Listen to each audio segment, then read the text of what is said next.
Enyobeni inquest looking into the deaths of 21 young people and inside a tavern in Scenery Park is set to resume at the East London Regional Court today. That inquest is looking into if anyone can be held liable for the deaths. The owner of the tavern was charged and fined for selling alcohol to underaged persons. Watching developments for us there is SABC News reporter Abongile Jantjies, who joins us now live. And Abongile, we are anticipating to hear from more witnesses today. The last time we were listening into these hearings, we heard from a bouncer who mentioned that as far as he knows, no pepper spray was used there.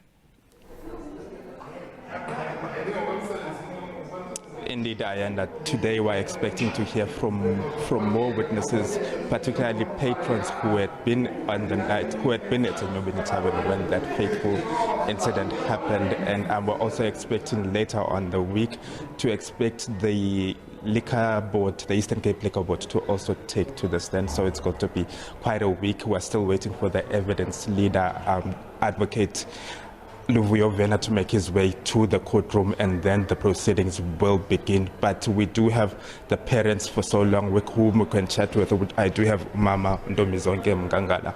Ma'am, you must be happy since the inquest is resuming today. I'm very much happy, especially from the last time, because we have managed to gather a lot of information and a lot of questions that we're having. Some of them were answered from the previous gathering. Before we took the break, you had visited the Enyobeni tavern. For our listeners who didn't get a chance to see what happened there, it brought so much emotions for you, seeing where your daughter had lost her life. Take us through that day.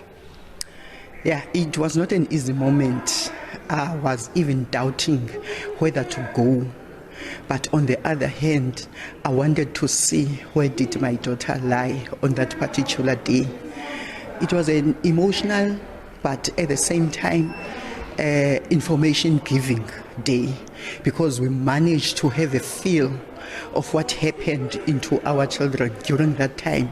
Seeing the place has just made us to be aware of what led to their death. And all those things that were mentioned, the issue of the ventilation, the issue of too much people that is dense, because the place is too small, but yet there were a big crowd. So for real, you would expect them not to make it on that situation. So that's why I'm saying a lot of questions has been answered. Even putting my foot at Enyobeni for the first time, it really made my day. Though after that I was a little bit emotional, but because I'm not going to give up, because at the end of the day we want justice. We want to know what actually happened that led to the death of our children. That's why I am also here even today. What are your expectations for this coming week? For this coming week, we want to hear what Liquor Board is going to say, especially in terms of granting the Enyobeni tavern with the license. What precautions did they follow? Were proper policies followed in order for them to be granted with the license? Because that's the main thing now that we, especially after having visited the place. So we are asking yourselves many questions, especially as the citizen. How could it be? So now those questions are going to be answered by Liquor Board. So we cannot wait for them. Thank you so much for your time, Mama. Well, Ayana, that was Ndomizonge Mngangala, one of the parents who lost a child at Enyobeni tavern. Well, I'm being told that the proceedings are going to get underway as soon as we're done with this live crossing. Back to you in studio.